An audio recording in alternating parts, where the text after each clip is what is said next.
You're listening to the Eclectrocasts podcast. This is podcast number 14, featuring Eclectrocasts' own Kees de Groot, or, as he's known under his artist name, Roofhare.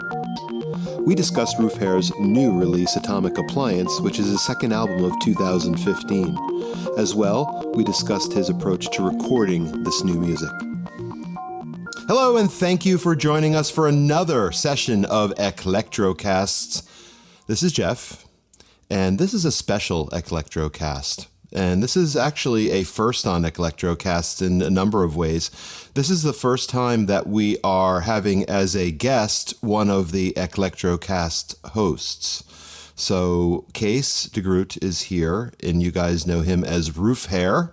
And Roofhare has a new album out called Atomic Appliance, and we're going to be spending an hour talking with him about Atomic Appliance. And it's also a first for Eclectrocast to have a guest host.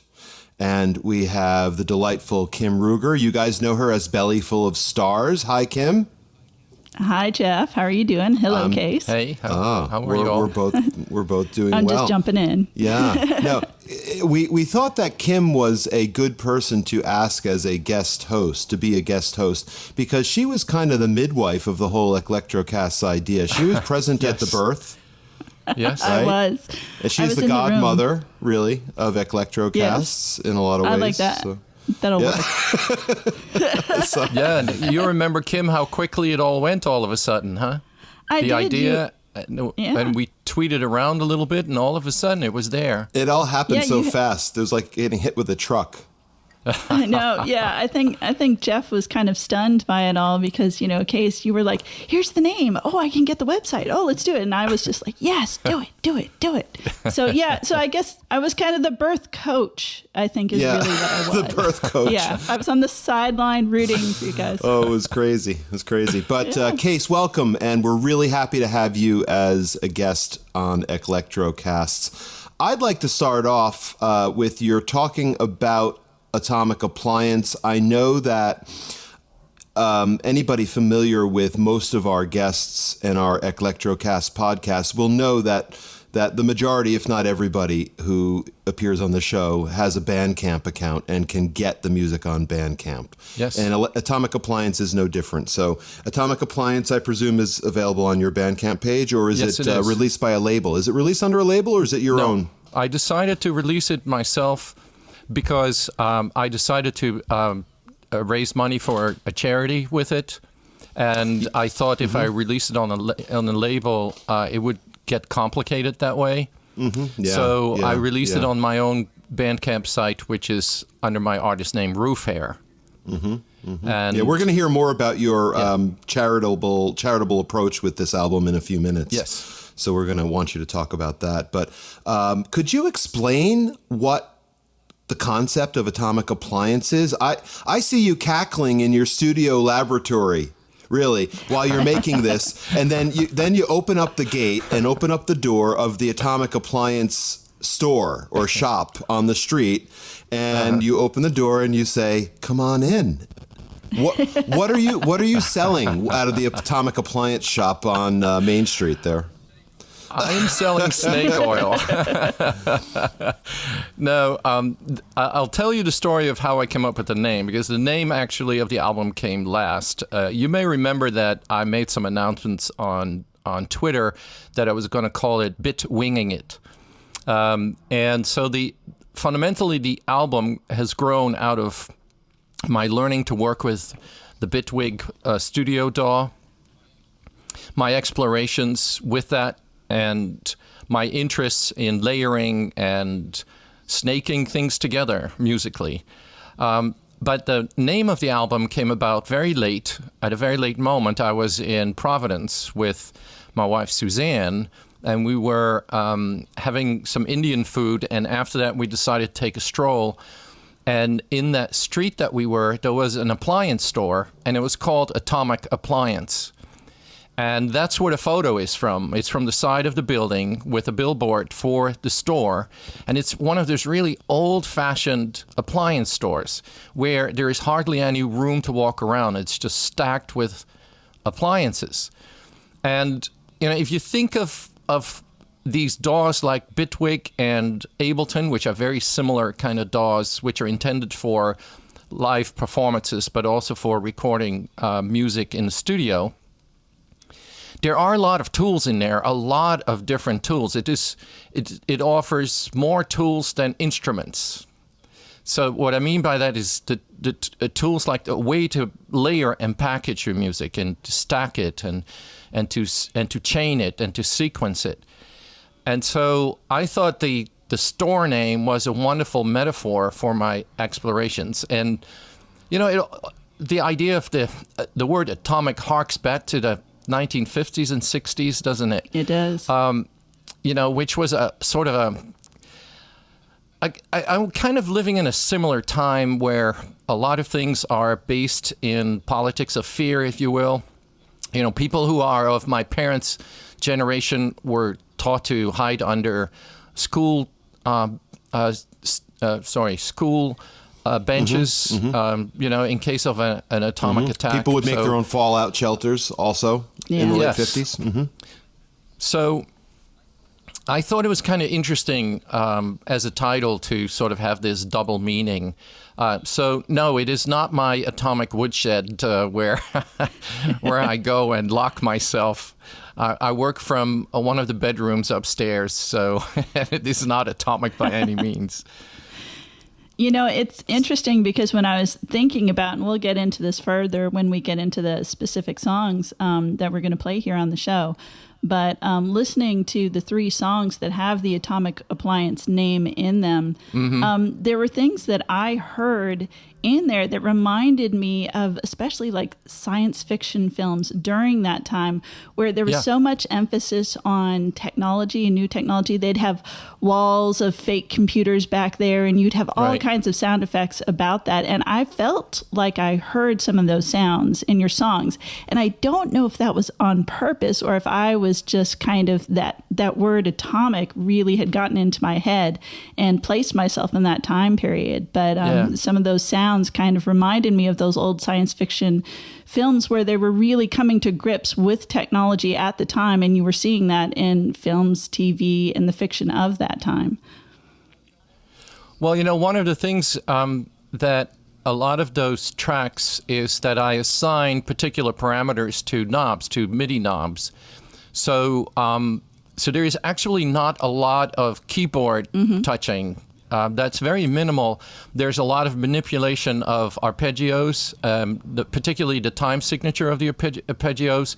You can hear in some of them that, you know, things begin at a very slow time signature and then it gradually builds up and then it comes back down again. I guess what I did like to do with that is sort of build a sense of urgency in the music, which I think, you know, in those old science fiction movies, that's definitely what you get. Yes, true. But I think it's also the hammering, the arpeggiated hammering, and you know, I sometimes have 4 different arpeggiators going at the same time.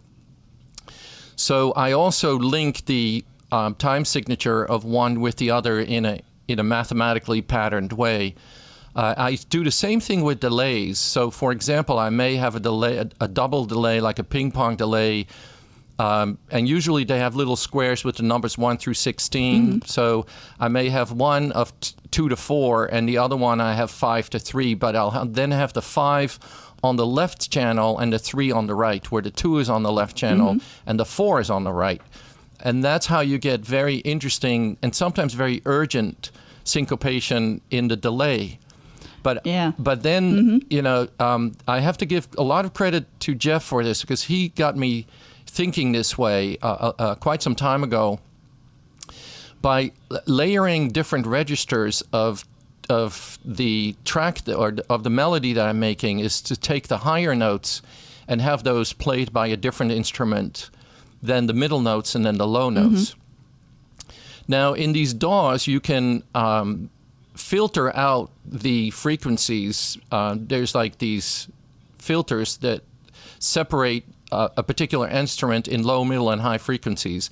And then you can add different effects to each of the frequency bands.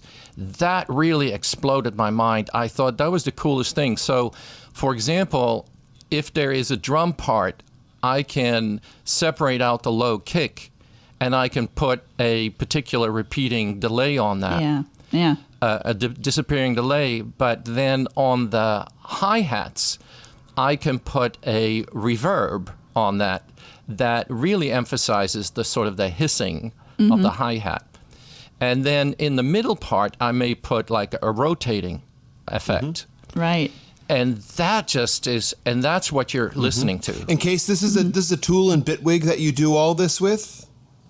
Yes. Yeah. So not only does Bitwig it's one of them. Well, right. Bitwig, I presume, supports third-party plugins, right? So you can run run so many different VSTs through there, etc. Just VST2, not AU, not yet. Okay. So what you're talking about splitting a drum kit, whereas maybe some of us, like me, probably because I think this way, I would take a drum kit and record the different sounds in 4 different tracks, and I would have to manipulate each of those 4 tracks with a different EQ, with a different delay, blah, blah, blah. Yeah. You can do it all on one track with a tool in Bitwig.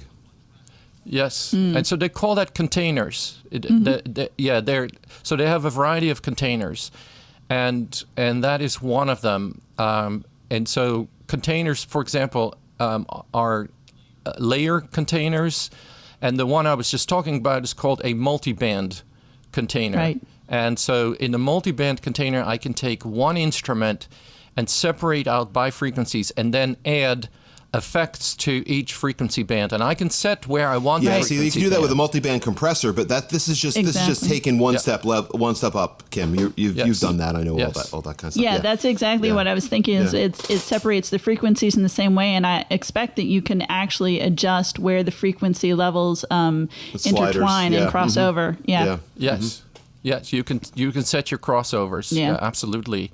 So you can also then set the level of each. So you can emphasize one frequency band in terms of gain over another.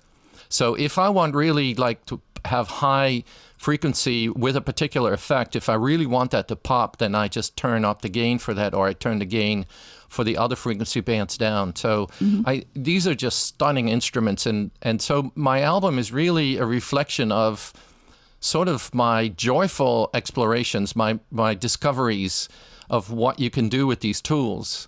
And I have many, many more versions. So for example, I used what's called an XY instrument, which is kind of like an XY pad, but on each corner you can put an instrument, or on each corner you can put an XY pad. So you can actually have 16 instruments.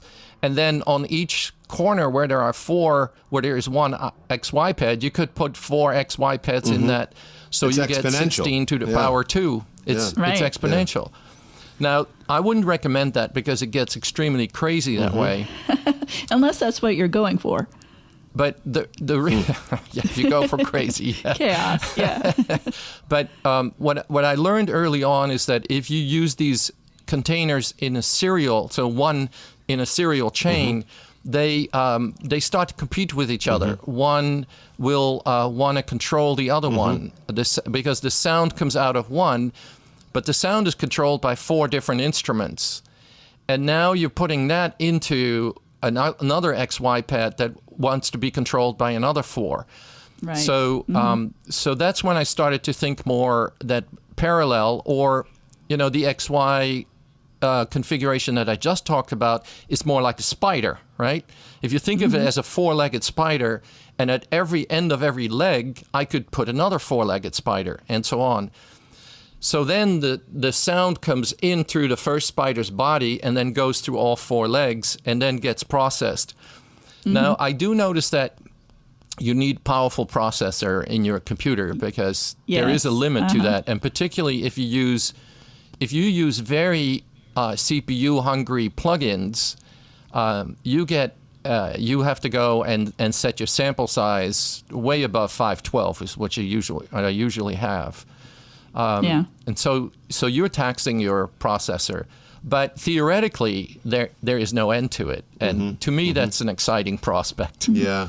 Or you'd have to get a lot of fans blowing on your unit. So keep it cool. Keep it cool. Kees, what track would you say exemplifies this sort of approach with manipulating the sounds in this way, where you are using that XY container and then multiple XY containers? Well, the three Atomic Appliance 1, 2, and 3 are all made with the same basic setup. Atomic Appliance 3, which I had on, or which I still have on my SoundCloud page as Generation XY, was actually where I had them in series. And I had, or I would have them nested in series. And there's actually, if you listen to that very closely, you see that sometimes the volume gets very low. Yeah. And it's like stuff cuts out. So what about Atomic Appliance 2? How did your process change at all between Atomic Appliance 3, where you were talking about how these containers were working in series? Did you move to parallel in 2? No, in 2 I worked to the let's use the spider metaphor, where I had the four corners each had different instruments in them, and I would also put another XY container in one of the corners. So they're A, B, C, D, if you will. And then what I did was you can put a controller on your XY variables, and then you can link those controllers like you do with an LFO. Like if you can link an LFO to parameters. Well, when I move those knobs, I can actually link that movement to other parameters that are linked in the spider web, if you will. So you can build really complex changes just by turning that one knob. So that is how I was able to change the rhythms around of the different. So with one knob, I can control through the XY manipulation. I can control the time signature of the different arpeggios. So it is a lot of engineering. It is not so much composing. So, Kees, you could take that exact same track, those exact same tracks that you recorded, and you can twist different knobs at different rates, at different levels, and you could have a completely different album today if you wanted to do that.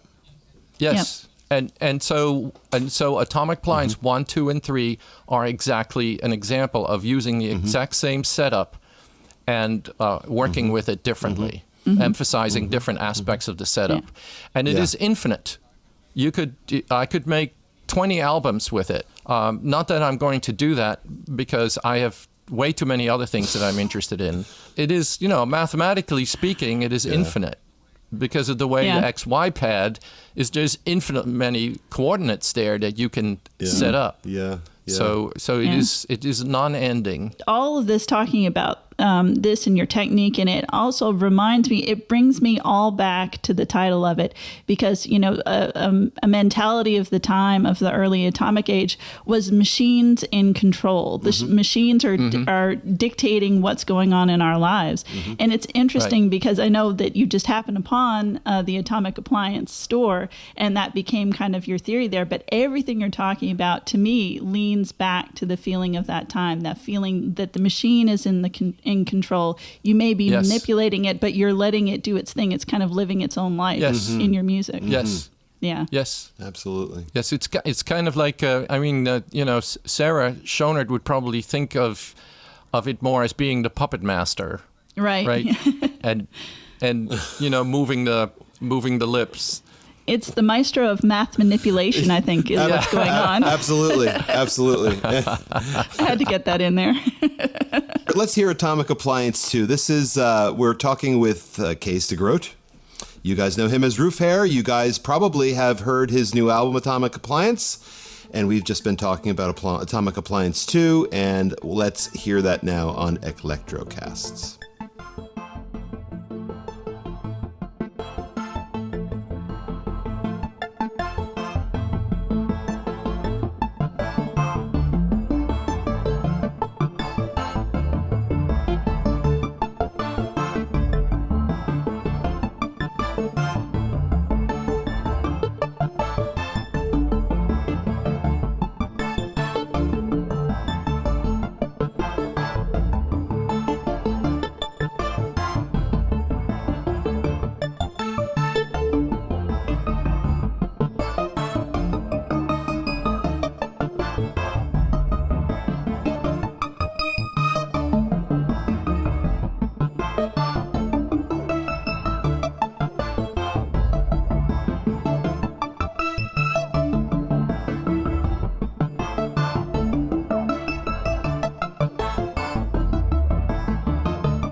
So let's talk about Requiem for Layers, Kees. This track has it's kind of like a sister track in the middle of your album with the track Melancholy of Nostalgia. Those two seem to be of a piece. Yes. Tell us a little bit about Yes. what were you going for with Requiem of Layers? What's the Requiem sort of approach about?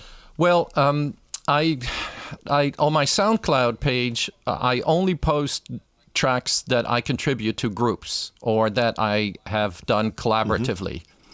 So one of the groups that I participate in is the Naviar Haiku group, and I love haikus. I think they are excellent tools that paint a very interesting picture. And the one that is Requiem for Layers is kindness deals with the sadness that comes with disappearing snow. I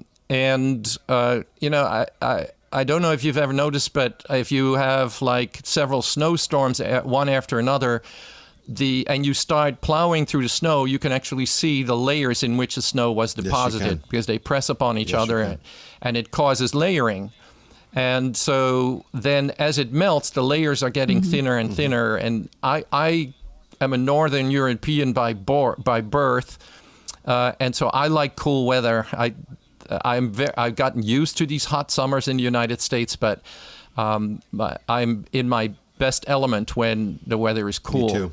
And so I love snow. I used to cross-country ski a lot, and when I was teaching at New Paltz, and I'm always, when it's cold, I'm out. I love it. So for me, disappearing snow is a form of sadness. Now, I have to tell you that when I started creating that tune, I was in an extremely happy place. I felt very good and very happy. And I think it enabled me to create that mood. Sometimes when you're sad, you can't write sad music because it just drags you down. So I was in a very happy place when I created this. Now, this song, this track was entirely inspired by you, Jeff, in terms of technically. This is a track where I first played it all on one instrument, the whole thing. And it pretty much was improvised.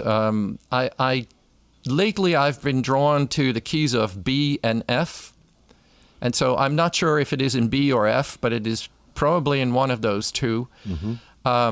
I used to do almost everything in the key of C because that way I could just do the white keys.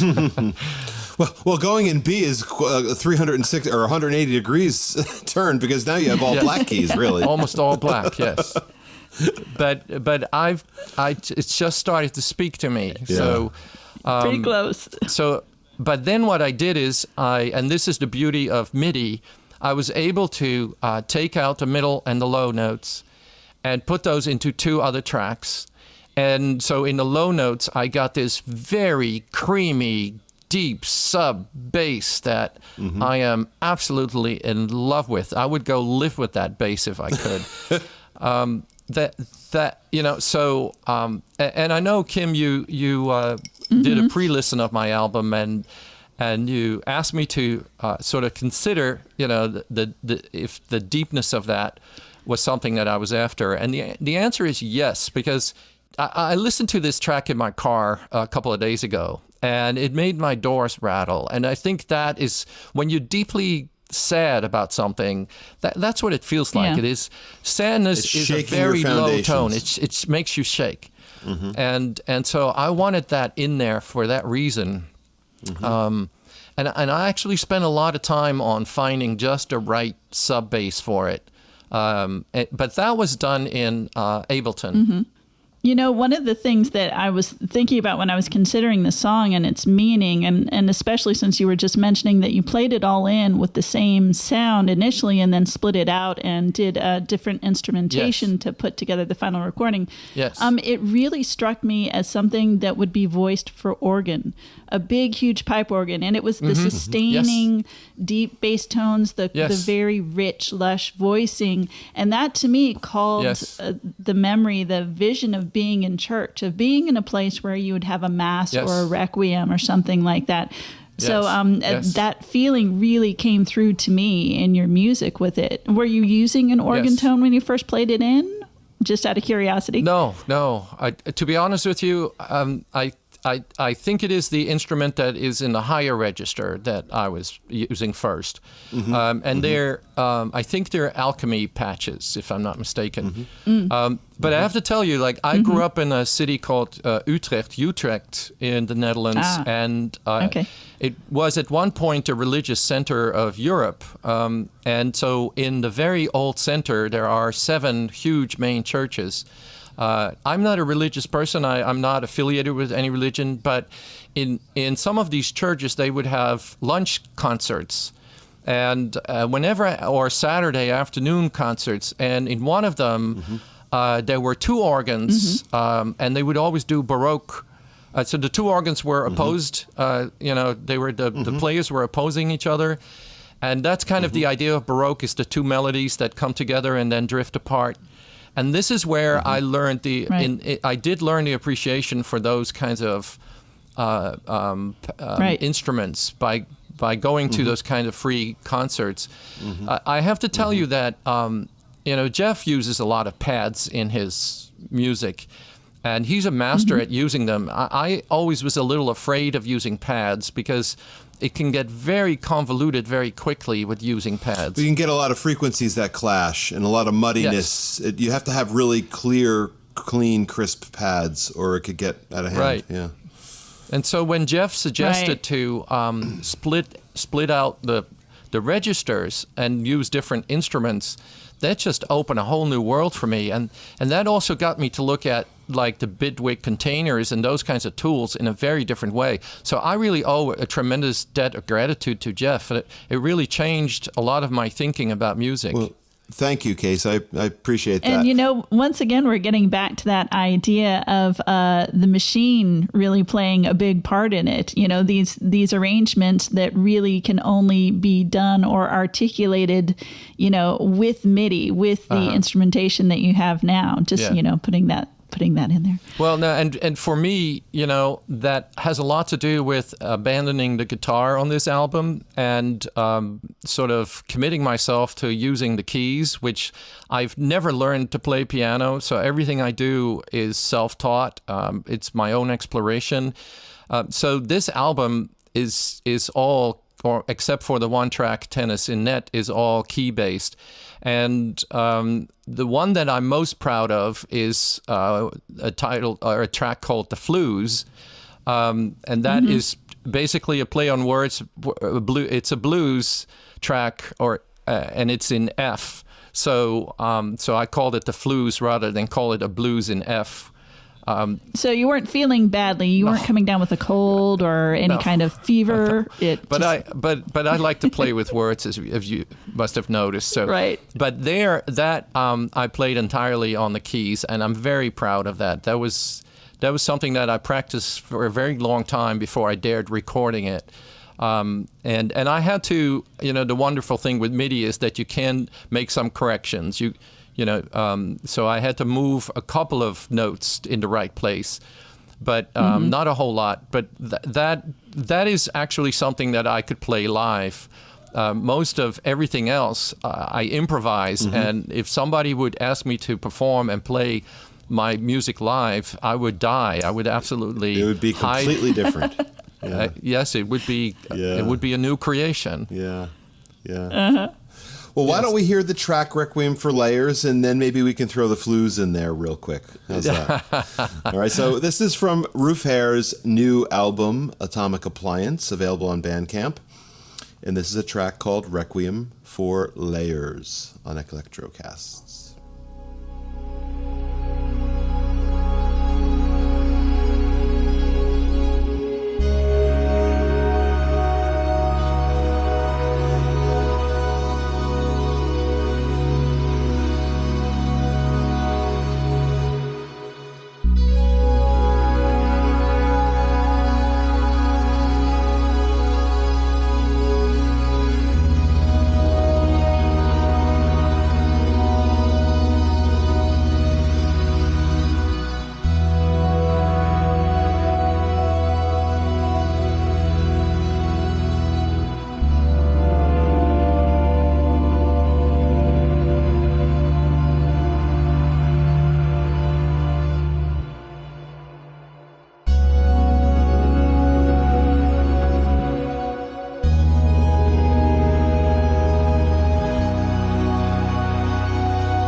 And also from Atomic Appliance, we're going to hear the Flues.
one of the things, and you touched a little bit on this, we know you're a mathematician.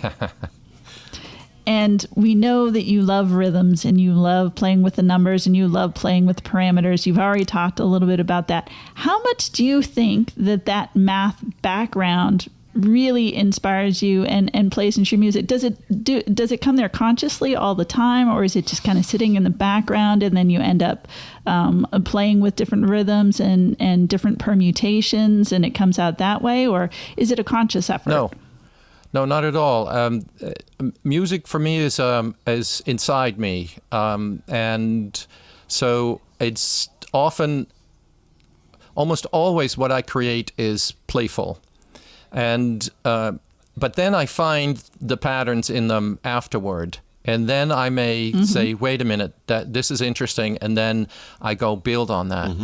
And it might my attraction to DAWs like Ableton Live and Bitwig may be related to my mathematical inclination, because you can do things very precisely. And I gave you an example of how I use the double delays. Is I'm setting them, if I use more than one, I'm setting in a way so that they mathematically work together. But you kind of have to. Now, it doesn't really matter what ratio you use, because eventually it's going to coincide. But that may not be interesting for a listener, because it just takes too long and you won't recognize that it coincides. So it has to coincide at an interval that it becomes recognizable. So unless you were doing like a longer ambient piece and you really wanted to stretch that kind of feeling out, then you maybe could use a longer but that period requires a lot on the listener's part up. too. It requires a lot of attention, and we can't guarantee that all the time. And I think you need to have some information up front. I think there needs to be an expectation up front. Yeah, so they know what to listen for. Know what to listen for. So if you listen to minimalists like Philip Glass, for example, who I saw in concert last year, I was absolutely blown away. But they are very minor, subtle changes that develop over time. But you come with that expectation to listen for that. And so that's true. But if you don't have that expectation, I think the rhythmic development needs to be within a reasonable amount of time for a listener to catch that. So all my initial work with my composition is all feel-based. It is. I don't think like I'm going to do something in a 2:3 ratio, or I'm going to do something in 6/8, but afterward, like once I realize that, then I start to play with it. Now, in creating the arpeggiated pieces, I do engineer that mathematically, because you have to, in a way, otherwise you just get chaos, and that's unpleasant. Right. And I was thinking a little bit about, what is it inside of me, and maybe what is it inside of people that attracts you to pattern. And I think it comes out of our existence in a natural world, and one of the aspects of our existence is balance and symmetry, and we are attracted to symmetry. True. So by playing with the word tennis and turning it around is like palindromes are attractive, interesting things. Of course, there's symmetry. There's symmetry in a haiku. There's symmetry in our faces. There's symmetry, and there's lots and lots of symmetry in music. And then we can use transformation. So I then think from a perspective of transformation geometry, how can we transform? We can rotate, we can invert, we can translate, we can reflect. So there's lots of those things. And so I do then play with those kinds of mathematical ideas, but I think they are innately inside of us from our existence. In the past, when I used to teach mathematics, I always asked my students, is mathematics something invented by people, or is it something that we discover in the world? Good question. Yes, and it's a good polemic trick to pose questions in a dichotomy, because the truth always is somewhere in the middle, right? Right. That some of it is pure human invention, but some of it is also really in the world. So this sense of symmetry is a real human or a real natural experience. Last week we spoke with Martin, 3D Taurus, and he talked about, how the sounds in the world kind of create a signature for particular physical things, remnants of energy. Mm-hmm. Yeah. Mm-hmm. Yeah. So that's an important part of my work. It is just, that's what I mean by it's inside of me. It is, it's part of my nature as a human being to be attracted to symmetry, balance, pattern, you just can't avoid it. And it stimulates thought and it stimulates feeling. And I think that to me is just a natural high, really. And I think you do it well, too, because, Kees, something like an approach like that could very easily become very clinical and sterile, but it's not. With you, it's warm. It's still warm. Well, and I think it's that fact that it's intuitive within you that gives it that warmth, that makes it feel natural as opposed to calculated. Right. Because when people talk about, if you look at music from a music theory standpoint, everything is pattern. Everything is about mathematics. It's, the intervals, the overtones, everything that you're going on. But even the pattern, the structure of songs, the structure of chords, the structure of melody, it all can be it can all be whittled down into patterns. Right. And especially when you're talking about people talk about this in popular music a lot. It's there in minimal, you can really hear it.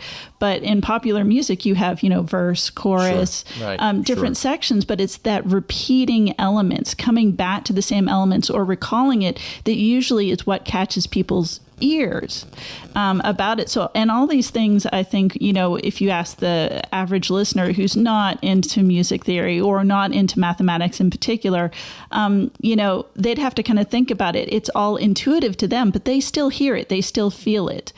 So those patterns still call to them, even if they don't think about it as consciously as some other people may, musicians and mathematicians being two of those. So one of my tracks on the album that is completely based on drum samples is Sand Dollar. And what I did there is I took drum samples from Contact, from Native Instruments. And I saw a video on YouTube on how to take those drum samples and put them in your DAW, like in what's called a scene. And what I did then is I assign different instruments to the different scenes. And I use particularly Chromophone, because Chromophone is a physical modeling app or plugin that mimics the plucking of strings or, or the hitting with a rubber mallet or a nylon mallet. So it's very percussive. And those, by the way, are excellently well suited to play with the guitar. Those physical modeling ones, it's just, it is so much fun to play with the guitar. So what I did is I assigned these different instruments to all these drum tracks. And then I made these scenes, and that is a completely live, mixed recording. But so the instruments are basically playing drum rhythms. And that's why it all ends up being so rhythmically, and then it kind of is a little bit also a foreshadowing of where my next album is going, which is going to be called the Office Tapes. And nice. Because I use some of the office sounds, I use the scissor cutting paper. I used taking a plastic sleeve and moving it through a shredder. Can we expect a grumpy boss? On the Office Tapes? Or a red swing line stapler, perhaps. Right, exactly. Stapler's no joke in an office, I'm telling you. Stapler's no joke. One of the things that really intrigues me and is a tie, I think, from your previous album, The Laundry Tapes, to this album, is that you have some songs on here, and the entire other album were about field recordings, found sounds, things in your environment. And I really want to know where that inspiration comes from. Have you been playing with field recordings for a long time? And, what kind of inspires you and calls to you from the sounds that you just hear around you that other people might call noise, but you actually hear music in them? I'd love to hear more about that. Well, as you both know, I'm a college professor, so I spend a lot of my time in copy rooms, and when I was a teacher, a high school teacher, I also did a lot of copying. I don't know if you can remember, like, those old mimeograph machines. You know, and whenever I was copying something, I just found myself singing a tune with it. I heard a tune because it was just involuntary. When I'm in a train, I involuntarily start to hum to myself. When I'm in a car and the road has ruts in it, and particularly if the ruts are in regular places, I involuntarily start humming along with it. So I've had this probably from when I was a little kid, that whenever patterns occur around me, particularly patterns in sound, but they can also be visual patterns, just music happens inside of me. So I was always interested in the sounds around me. And Jeff knows this. When I was still living in the Hudson Valley, where Jeff lives in New York State, I started experimenting with recording sounds, but there was nothing like what we have right now, these DAWs and the way, you know, we can record things. So one of the things I did is I started noticing I was working around my house, and I started noticing that PVC pipe has interesting sounds because they fall on the ground, and you get all these tones and overtones. So one of the things I did is I would have the microphone at the bottom of like a 10-foot pipe, and I would take my keys and I would let them slide through it, and that's how I would create a sweep.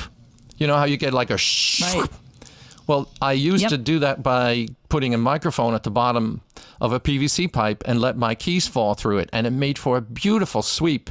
So I've had this interest for a long, long time, and it just came, you know, it's just inside of me. And it, you know, whatever is inside of you, you have no choice. It wants to get out. You know, That's and true. you have to sometimes learn to get it out in the right circumstances. You know, you took one of my tracks, Tennis in Net, which I find very hard to say. Oh, is that how you pronounce it? I always think of it as tennis in it. Oh, tennis in it. You know, kind of like tennis. That's what I heard. But I Kim, thought that's it was exactly funny to how I make heard it into a palindrome because, you know, if you turn it around and you don't double the S, it says in net. Yeah. And which is Right. I quite expected that track actually to kind of go backwards back to where it came from, as a palindrome would.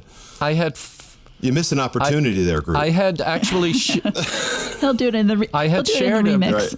I had shared a beginning version of that with Kim, because I know she is a big tennis fan, and I had recorded these tennis players on gravel in my during my visit to my family in Holland, and you know, the sliding of the shoe over the gravel is another one of those swoosh sounds, right? Those sweeps, and in the song Tennis in Net, I found a clip that does that, but it does it much longer. That sort of that long sweeping sound.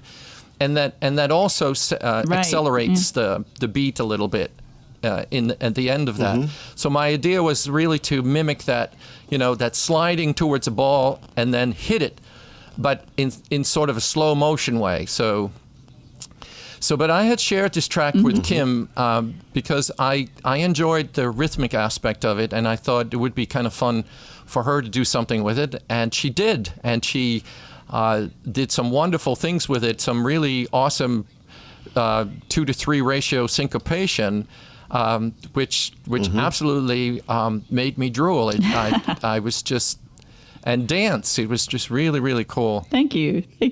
So that is one of the tracks where I use all of the rhythm in that track is made by, except for the bass kick, all of the other rhythm is made with pieces from that recording of the tennis match. And so even like sort of midway, sort of a hi-hat sound, that's actually a very short piece of the tennis recording. That is not a sample of, you know, that the DAW provides or something. It's not a hi-hat. Right. It's a sound. Yeah. It's a very, yes. It sounded to me like it was either the chain on a flagpole or maybe even the chain attached to the net hitting the metal pole. That was kind of how I diagnosed that sound. Yeah, no, it's a short piece of a slide. It's a, when the first moment of the slide is high pitched, because it's like an attack, and when a tennis player does a slide, the initial contact with the gravel is an attack, and then the pitch lowers when the slide goes slower and slower. So I used that initial attack and made it into a hi-hat sound. And this is in the past I would have to make hundreds of copies and glue them together. Now I can just loop it. And it's just awesome. It's interesting you're talking awesome. about looping, because that's just to speak for a moment. When I changed up the rhythm from what you had, that was a tool that I used in the DAW that I use. Sonar has this system that they call groove clip looping, and what it actually does is it loops. It can create slices of the pieces and then non-destructively stretch it if you want to. So that's what I did with like a 4-measure phrase, is I took one of your 4-measure phrases, put it in there, but then stretched it over 6 measures to get that 2-to-3 ratio, then put it back with the original, and it made that kind of glitchy, syncopated beat that you hear throughout the whole piece. So looping was a big influence on me creating the remix too. So I was kind of following in your footsteps. Yeah. And the syncopation that you're talking about is when the tennis player throws the ball to the ground, and then when it comes up, hits it again with the tennis racket. So you get that puck puck kind of right. The ricochet from the ground, which is a lower sound, and then it hits the tennis racket, which is a higher sound. So you get that beautiful syncopation. And and that's what attracted me to create a track with. Now, what I have to tell you there is that in the Laundry tapes, that whole album was much more done on my guitar. Almost all of the tracks were done with whatever melodic sounds was almost all done with the guitar with my Fishman transducer, but. This is the only track, Tennis in Net, is the only track where I play the keyboard melody with my guitar. And I was wondering about that, because to my ear, that Rhodes sound, actually, I wouldn't have been able to tell that was done on a guitar. I mean, it sounded like a keyboard riff to me, being a keyboard player. So, praise to you about that. Your MIDI setup must be great, to set that up. I'll tell you that it takes a lot of practice to play keyboard parts with your guitar, because the guitar just does not respond the same way a keyboard does, and I have to be very accurate in my play. So there's a lot of takes to get that right. But what I did is I first recorded the chords, and again I made loops out of those. And I put those in what's called again the Akai APC 40. So that I could record the chord changes, and then after that I played the solo part over it, and that was entirely done on my guitar. And I could tell you had your pentatonic. Yes, it was very. It's all pentatonic. Yes, pentatonic melodic approach. Over the chords, very jazzy chords. Yes, they are 13 chords. Dominant 13 chords, which I love dominant 9, 11, and 13 chords. I just eat those up. And you remember that, Jeff, from us playing together. Oh, of course. Of course. I learned about upper structure triads from listening to all those funky inversions you used to play. And then you stopped playing them, but then you went and just played blues. And then I started playing the funky upper structure triads. Yes. So, yeah. Well, why don't we hear Tennis in Net? And we can hear some of those sounds that Kees and Kim were talking about here on Eclectrocasts. Again, we're here with Roofhare, celebrating the release of Atomic Appliance, his new album. You can get it on Bandcamp. And we're going to hear a track called Tennis in Net.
Kees, tell us about how you are raising money for the Rhode Island Food Bank with the sale of Atomic Appliance. Thanks for asking, Jeff. You know, the United States is a very large and wealthy country, and it just baffles me how many people go hungry every day. I live in the state of Rhode Island, and there are over 60,000 people who need food assistance every single day, and very many of these are children. So, you know, I've been a teacher almost all of my career and a college professor now, and I've seen kids be hungry, and the only meal they would get is at school. So particularly summers are very taxing on families, and so this is, you know, since my album came out this summer, I thought that might be a really good way to connect to something I care deeply about, and I give quite a bit of my own money to this organization. But you know, I just can't handle kids going hungry and families going hungry when we really have the wealth and the richness in this country to deal with that. So for everyone who makes a donation to my album, 100% of the proceeds will go to the Rhode Island Community Food Bank. And even the 15% that Bandcamp is taking out, I will add that back in myself. And for every dollar that I donate or anybody donates, the food bank is able to turn it into 3 meals. So that is unbelievable. And so it's money well spent. And everybody who makes a donation, even the slightest donation, gets a free bonus EP. And Kim has one track on there, and several other people as well. So so they will, the first 200 who donate will get a free EP. Fantastic. Kim, do you have something else do you want to talk about? Yeah, I think we talked about most that I had, except for I don't know where your name Roofhare comes from, so I'd like to hear about that. Yeah. Oh, well, that's a interesting story. As you all know, I'm from the Netherlands, and okay. And a roofhare there is a literal translation from a Dutch, sort of like a slight derogatory term for a crazy person. And a roofhare literally means like a roofer, somebody who works on roofs. And they're like jumping around on the roofs, and you know, and looks all very easy, like you said, oh, really? like a hair would, and so you have to be slightly insane to be able to do work like that. So the name Roofhare is somewhat self-deprecating. You know, it sort of reveals a bit of my sense of humor. It's slightly sarcastic, if you will. And then I also tried to use that as a handle for Twitter, but it was already taken by somebody. So I decided to make it Groovehair for Twitter. So for some people, that's it can be a little confusing, but you know, once you have a handle like that, you're kind of stuck with it. So, right. So that's the sort of the history of name Roofhare. No deeper meaning. Yeah, and I like Groovehair too, because you know, and kind of, you know, it's jazzy. It makes me feel like, you know, you're just hanging around and grooving out. You're so bohemian, jazzy, groovy. Yes. Yeah. Yes, it is. Yeah. Oh, so now we know where Roofhare comes from. Excellent. Yeah, Me too. Inquiring minds had to know. The last thing I'd like to talk about on our way out to our time together here, you have a great habit of sharing your music with others and encouraging them to kind of add their own creative approach to what you have created, your source materials. And you did this with the Fantastique Plastique album, Roofhare and Friends, right? That was one of the first, that was an early Mobius Spin release, actually, right? And you did it also for other tracks from Atomic Appliance that you kind of gave to certain other musicians for a remix, for a bonus EP here, right? Yes. How did all this come about? What made you consider doing this? Kim contributed her Bad Bounce mix of Tennis Annette, and we're going to hear that on the ride out here. But how did you come to work with the other 3 people? Well, Twitter is probably the source of many of my collaborations, and Jeff, through your encouragement, I actually started Twitter. I was always very apprehensive of social media. I remember. Yeah. But Twitter has worked for me very well, and I've met some wonderful people like Kim and like Martin, 3D Taurus, and lots of others. But Michael Muser started a project called Solar Donut 2015, and he invited lots of people to put tracks for sharing and to collaborate with those that put up tracks. And so I decided to put up Sand Dollar on that, and Michael worked with that. And somebody I know through SoundCloud, Sharps, worked with it, and Sarah Schonert worked with it, and then a while ago I sent Kim the idea of the tennis tee, tennis in net, and she wanted to do something with that. She's a big tennis fan, so I was excited about that. So that's sort of how it came about. This sharing really is something that the social media have gotten me into, something that would have otherwise not be possible for me. Jeff, we've been playing together for a long, long time, and to find other people with a similar interest or to find other people to collaborate with is not always that easy in an analog world, but in the digital world. It's become increasingly more easy and interesting, and particularly to work together with people from all over the world, which is what we do now. So it's very exciting for me. Fantastic. Yeah. Hey, Kim, how did you end up doing your Bellyful of Stars Bad Bounce mix? We talked a little bit about that before, but what was involved in that? Well, it was actually the original rhythmic tracks that Kees came up with from his tennis field recordings. He sent to me actually a while ago, knowing my love for tennis. And for anybody who happens to follow me on my personal account on Twitter instead of my Bellyful of Stars account on Twitter, probably unfortunately knows my great love for the game of tennis. I'm quite vocal about it over there. That's why I have a separate account for it. He knew that it was right up my alley, so he sent the track to me. And when he told me he was going to actually release Atomic Appliance and that he had done a version with that rhythmic track with those field recordings for the album, and then asked me if I wanted to maybe do a remix for this bonus EP, I was like, well, yes, of course.